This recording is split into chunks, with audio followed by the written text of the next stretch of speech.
A thread by Stu Swerk. Exposing Dementia Joe. It is imperative that Joe Biden be fully exposed repeatedly between now and 3 November as the utter knave, fool, hypocrite, and demented man he really is. Fortunately, that is easy to do, as there are many interviews that he has given that shine a spotlight on his lunacy, and not just years ago.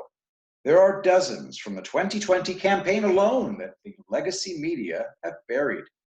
Here is one from a May interview on ABC's The View. Watch it and be shocked. Link in the thread.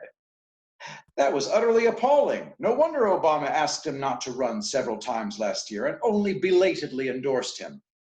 No amount of stimulant drugs, hours of coaching, teleprompters, and written notes can cure or mitigate this level of confused dementia and senility. Now that he is finally making a few select, carefully scripted appearances on the campaign trail, he will probably be juiced up by his staff and doctors on stimulants that can restore much of his mental coherence briefly.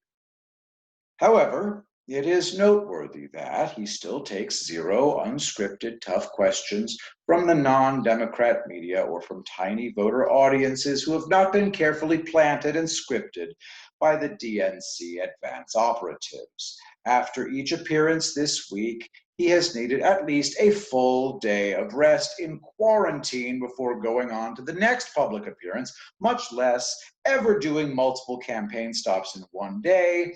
He is only let out of the basement on his good days, which are fewer and farther between. As an aside, his 21-minute nomination acceptance speech at the DNC convention in August was the shortest in American political history and notably lacked complex specific statements of policy and vision.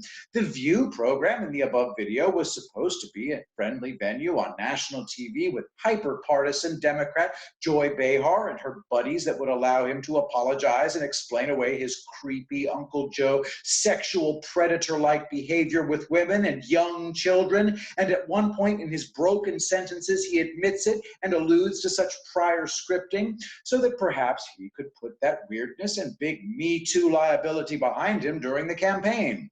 However, he instead comes across as completely unglued and incoherent, even when Behar tries to ease him along toward the desired lines of expiation.